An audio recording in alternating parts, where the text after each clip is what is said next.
Assalamualaikum warahmatullahi wabarakatuh.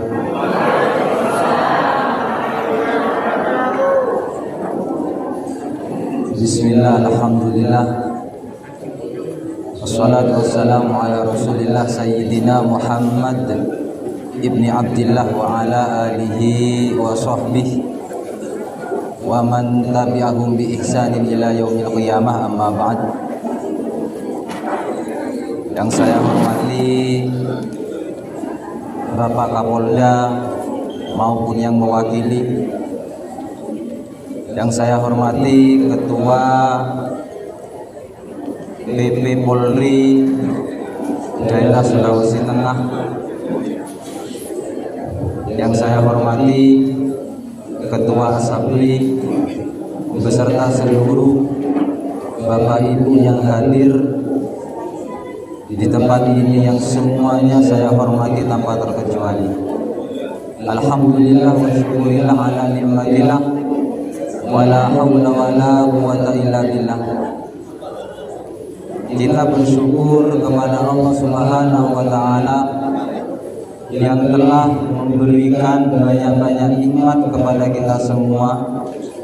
Di antara salah satu nikmatnya adalah kesehatan dan kesempatan, dan yang lebih penting adalah kekuatan, di mana kita sampai pada hari ke-24 ya, 24 Ramadan ini kita masih diberikan kemampuan oleh Allah Subhanahu wa ta'ala untuk melaksanakan perintah ibadah puasa. Bapak Ibu yang saya hormati, perintah puasa ini jika tidak ada campur tangan Allah menolong kita, memberikan kekuatan kepada kita, maka saya yakin, termasuk pribadi saya, kita tidak akan kuat menahan haus dan dahaga sepanjang hari. Maka saya tertarik dengan konsepnya Sayyidina Ali karamallahu wajhah. Kata Sayyidina Ali, as-sabru salasati awjuhin. Sabar itu ada 3. Yang pertama adalah di mana kita harus sabar, as-sabru ala ta'atih, di dalam melaksanakan perintah-perintah Allah. Karena normalnya Bapak Ibu yang saya hormati, semua ajaran Islam, perintah-perintah syariat Islam itu tidak mengenakan. Contoh kecil yang secara nyata Anda dan saya Pak alami saat ini, kita diperintahkan untuk berpuasa, tidak makan seharian. Yang mestinya kita sudah kenyang, kita sudah minum es, kita sudah makan ini dan itu. Tapi oleh syariat Islam kita diperintahkan untuk imsak, untuk menahan itu semua. Nah ini kalau tidak didasari dengan kesabaran di dalam menjalankan perintah-perintah as-sabru ala ta'ah ini, kita tidak akan mampu Bapak Ibu. Maka ini menjadi hal yang paling penting yang harus kita syukuri, di mana kita masih dimampukan oleh Allah Subhanahu wa ta'ala. Bapak Ibu yang saya hormati, karena di sini saya diminta untuk menyampaikan hikmah bulan Ramadan, maka saya awali dengan sebuah hadis yang menurut saya sangat provokatif. Anda harus percaya. Ini diriwayatkan oleh Ibnu Abbas. Ibnu Abbas qala sami'tu Rasulullah sallallahu alaihi wasallam. Beliau pernah mendengar dari Rasulullah bahwasanya Rasulullah ini pernah bersabda, "Lau ta'lamu ummati ma fi Ramadan." Seandainya, kata Rasulullah, umatku itu tahu kelebihan dan keutamaan di bulan Ramadan, la tamannau ayyakuna sanatu kullaha Ramadan, maka pasti umatku akan menginginkan 1 tahun full itu menjadi bulan Ramadan. Pertanyaannya, sanggupkah Bapak Ibu puasa 1 tahun full? Sanggup? Tidak sanggup? Sama dengan saya Pak. Kalau Anda Bapak Ibu tadi bilang sanggup puasa 1 tahun full, saya langsung berhenti ceramah. Berarti Anda lebih hebat, lebih alim, lebih takwa daripada saya. Jadi kata Rasulullah, kalau seandainya umatku itu tahu fadilah-fadilah bulan Ramadan, latamannau ayyakuna sanatukullaha Ramadan, pasti akan meminta 1 tahun itu full menjadi bulan Ramadan. Berarti kita puasa 1 tahun full. Dari keterangan ini berarti bisa ditarik kesimpulan betapa besarnya, betapa luar biasanya fadilah-fadilah di bulan Ramadan. Saya teringat dengan satu kisah. Ini bisa dijadikan salah satu referensi dari sekian banyak fadilahnya bulan Ramadan. Nabi Musa alaihissalam. Nabi Musa ini Bapak Ibu, ini termasuk nabi yang keren. Ini Maulid jam berapa ya?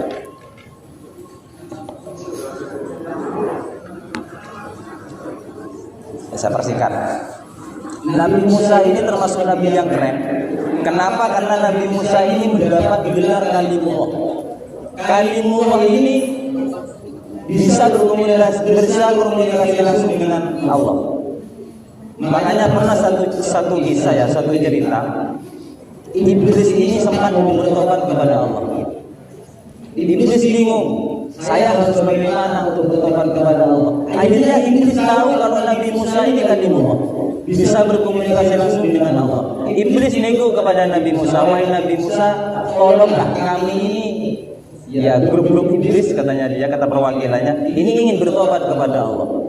Anda ini kan Kalimullah, bisa berkomunikasi langsung dengan Allah. Sampaikan kami ini ingin bertobat. Akhirnya Nabi Musa menyampaikan kepada Allah, ya Allah, iblis ini ingin bertobat.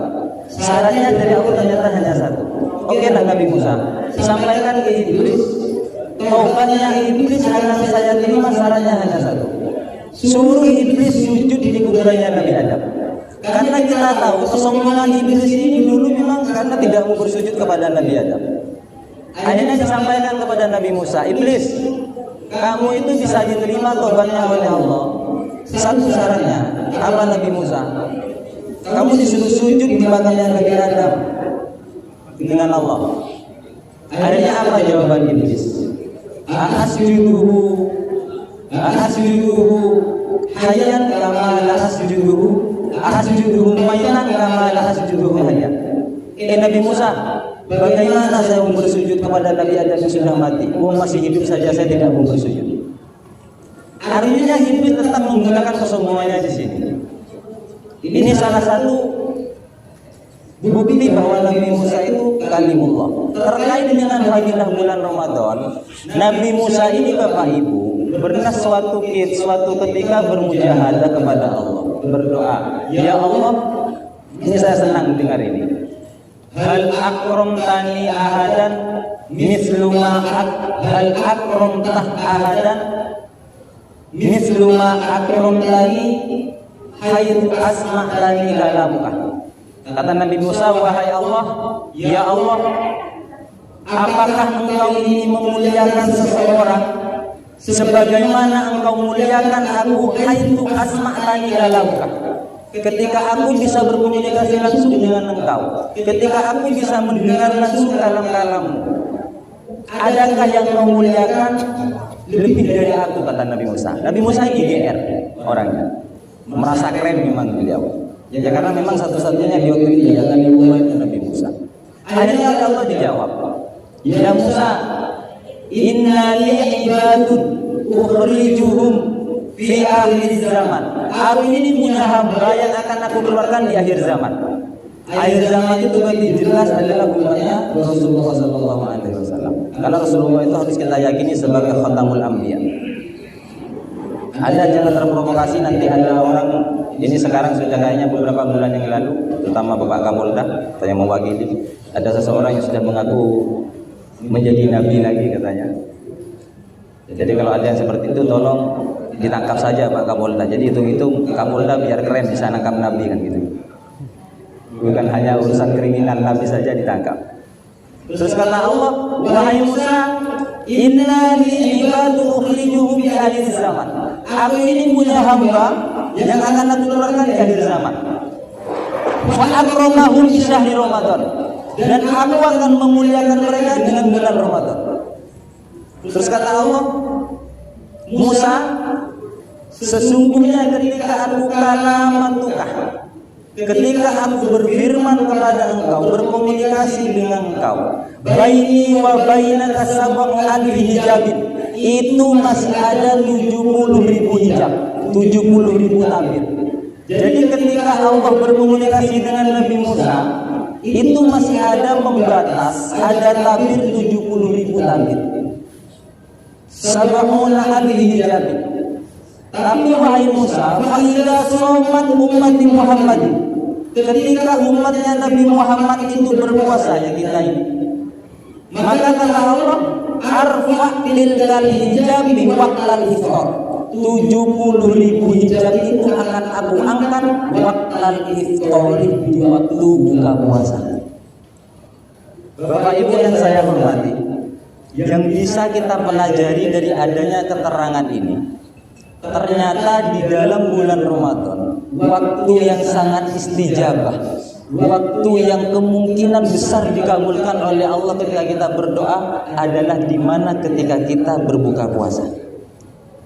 Makanya ini mohon maaf, saya kurang, Anda sependapat tidak sependapat dengan saya itu urusan belakangan. Saya tidak akan memaksa Anda, tapi yang jelas ini keilmuan. Dengan adanya keterangan seperti ini Bapak Ibu, terkadang saya juga menemukan beberapa orang yang seakan-akan dia sudah menjadi soleh sendiri.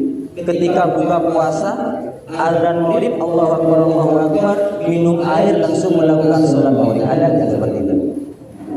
Jadi tidak buka puasa dulu, hanya membatalkan minum air, langsung melakukan sholat maghrib dengan alasan mendahulukan sholat itu lebih penting. Secara fikih saya nyatakan 100% salah. Kenapa? Karena fadilah di dalam berpuasa itu yang luar biasa. Makanya kata keterangan tadi, tilkal arfa tilkal hijab waqtal iftar, 70.000 tabir itu yang akan dibuka oleh Allah ketika berbuka puasa. Makanya kita kalau berbuka puasa, saya mohon Bapak Ibu sebentar lagi, ini mumpung masih ada sisa berapa hari bulan Ramadan, barangkali bisa kita amalkan untuk selanjutnya. Ketika berbuka puasa, Bapak Ibu ini doanya seperti apa?